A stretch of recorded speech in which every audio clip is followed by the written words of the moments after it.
Welcome back, everybody, to a brand new episode of the Vantage podcast. It's your boy, Anthony Manaya here. Thank you so much for tuning in. Please, before we get started, please like, comment, and subscribe.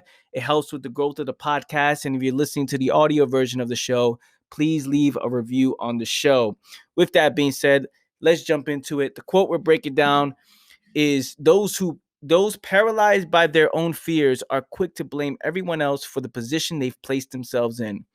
The caption I put on this quote is, "We are doing it to ourselves."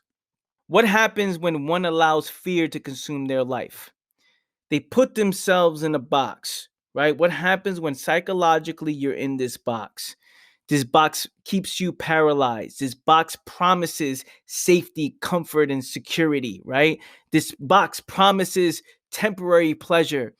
This is what happens when fear consumes your mind, where you're thinking all these possibilities on what's going to go wrong, right? It's going to fail. I may end up lonely, but what if it doesn't work out? But what if this, what if that? All these things that we create in our own minds, we put ourselves in this box. And in this box, there is limitations, right? That means one will take action with limitations because one is so afraid to move. One is so afraid to make a decision, stepping into the unknown, right?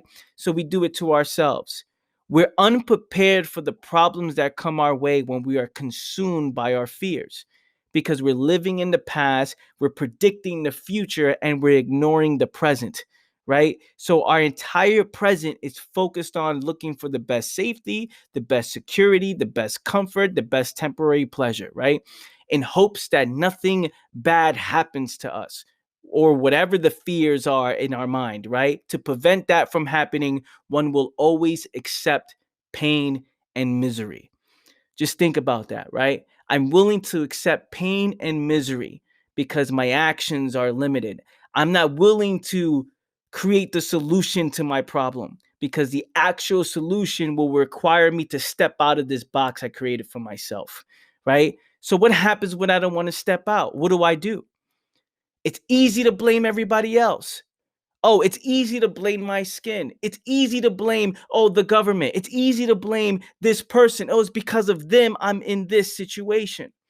In many cases, right, some moves that somebody can make can influence your future, right? If you don't respond to it correctly, of course. But what happens when you have no intention to find or create the solution to your own problem? You blame everybody else but yourself. And you don't take responsibility because that's not what you're interested in. To take responsibility means I have to get out of this box. But what if I don't want to get out the box? What if I want to stay? Mentally, I want to stay in this box because it feels good, because it promised me some sort of safety, some sort of security. So I'll stay in this box and I will complain. And no matter how sad one is, no matter how much one will say, I'm so miserable, one will accept that existence, right? Because they have no intention to change. It's easy to blame everybody else when you're afraid to run towards your fears. Thank you so much, family, for watching. I appreciate you. Hopefully you found this episode valuable. If so, share it with somebody you know. Please like, comment, and subscribe. And I'll catch you guys next time. Take care. I love you all. Peace.